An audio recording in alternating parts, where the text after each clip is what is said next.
Établir un objectif est un élément crucial pour obtenir des résultats incroyables. L'établissement d'objectifs efficaces te permet de visualiser ton objectif dans ton esprit, ainsi que les étapes nécessaires pour y parvenir. Le but ou l'objectif que tu souhaites est souvent désigné comme un résultat. En classant tes objectifs en tant qu'objectifs, tu pourras distinguer où tu en es maintenant et où tu veux vraiment être.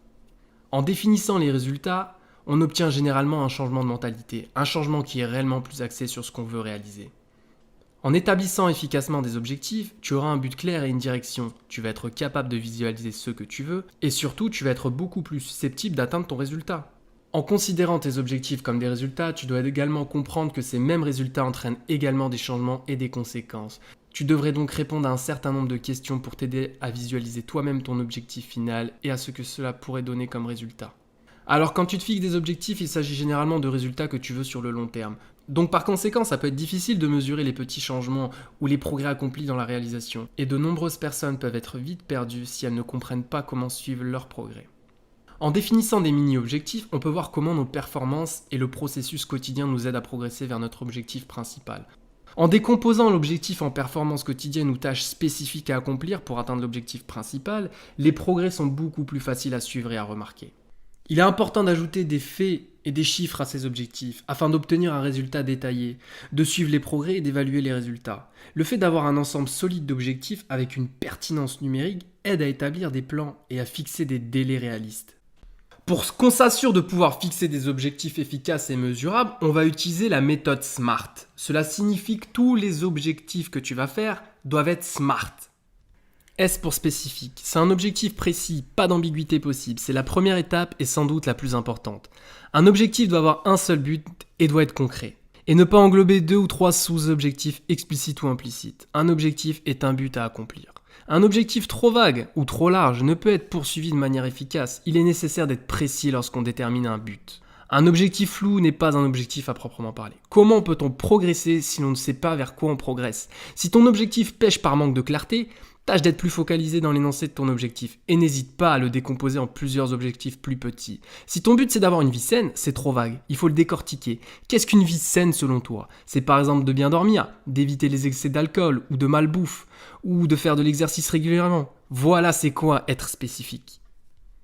M pour mesurable. Sans la possibilité de mesurer, il est très difficile en effet de suivre les progrès que l'on accomplit par rapport à son objectif. En quantifiant les choses à accomplir, on introduit des critères objectifs pour évaluer le résultat. Quantifier clairement son objectif permet de se concentrer sur la cible à atteindre.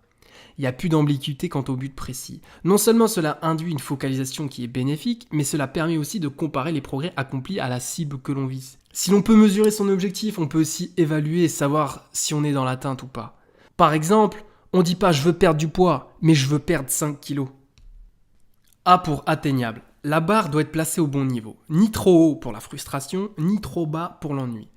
C'est très bien d'avoir un objectif clair et quantifié, mais c'est pas suffisant. Si ton objectif est trop banal ou facile à atteindre, il va pas t'inspirer et tu vas avoir du mal à te mobiliser pour le poursuivre. Les objectifs que tu te fixes doivent faire rêver et exciter ton imagination. C'est comme ça que naîtra l'étincelle qui te mettra le feu aux poudres de la motivation. Il faut que tu sois impliqué dans ton objectif à atteindre et tu dois pouvoir fournir des efforts conséquents, car sans ambition, pas de challenge. Sans challenge, pas de résultat. R pour réaliste. Un objectif doit tenir compte du contexte et des contraintes externes. Un objectif atteignable, comme on vient de voir, est un objectif qui tient compte de notre niveau au moment où on se fixe cet objectif. Pour être réaliste, un objectif doit aussi prendre en compte tes ressources, ton temps, ton énergie, ton argent et ton contexte familial, professionnel, etc. Si je suis sur le point d'accoucher, par exemple, le mois prochain, je vais réfléchir à 2 fois avant de me fixer pour objectif de partir faire le tour du monde avant la fin de l'année. Les objectifs que tu te fixes doivent être compatibles entre eux. Peut-être que faire une licence de droit et courir un marathon sont des objectifs accessibles, mais ils ne le sont pas en parallèle. Il va falloir choisir entre les deux, ou faire l'un après l'autre. T pour temporel.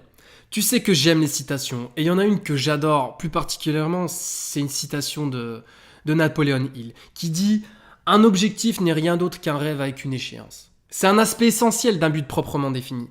On aura beau clarifier le quoi pour spécifique et le combien pour mesurable, il est aussi nécessaire de répondre à la question du quand. L'échéance induit un sentiment d'urgence, ou du moins une responsabilité qui va être une force motrice dans la poursuite de l'objectif.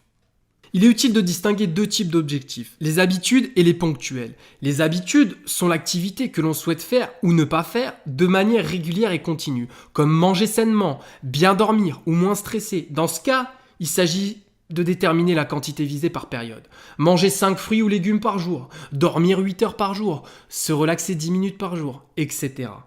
Pour les objectifs ponctuels, il n'y a pas de notion de répétition. Il s'agit de fixer la quantité visée et la date à laquelle on souhaite atteindre ce niveau. Faire le tour du monde avant mes 40 ans, obtenir mon permis bateau d'ici un an, peser 70 kilos à la fin de l'année, etc.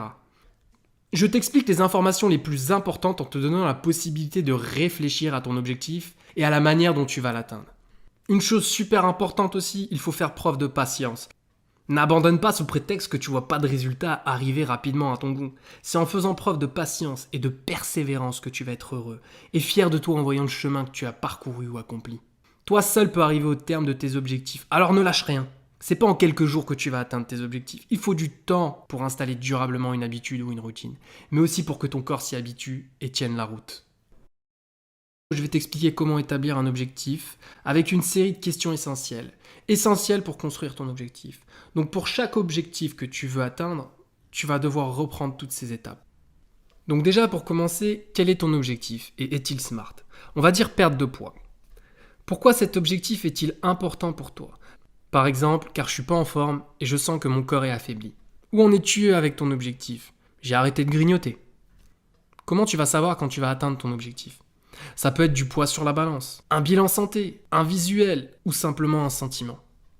Quelles vont être les conséquences dans l'atteinte de ton objectif? Alors il y a des points positifs et négatifs. Par exemple, les points positifs, je serai plus en forme, je dors mieux, je stresse beaucoup moins. Et les points négatifs, pas de soutien vis-à-vis de mes proches, je vais devoir acheter des nouveaux vêtements, je vais devoir cuisiner. Il y a aussi des actions requises. Qu'est-ce qu'il faut que tu fasses pour atteindre ton objectif? Sois aussi précis que possible. Minimum 3 actions. Faire des repas maison, ne plus grignoter, boire de l'eau. Il faut te fixer aussi un délai. C'est quand que tu vas atteindre cet objectif. Fixe-toi des dates avec des mini-objectifs. Par exemple, le premier mois, je veux perdre 4 kilos. Le deuxième, 8 kilos. Et le troisième, j'aurai perdu mes 12 kilos. De quelles ressources supplémentaires tu as besoin pour réussir? Comment les trouver? Quelles choses ou quels sujets tu dois apprendre? Y a-t-il des défis que tu peux rencontrer? Comment les surmonter? Je vais craquer le week-end par exemple. Comment les gens de ton environnement peuvent-ils t'aider à réussir? Par exemple, moi, ma femme, elle m'a beaucoup soutenu.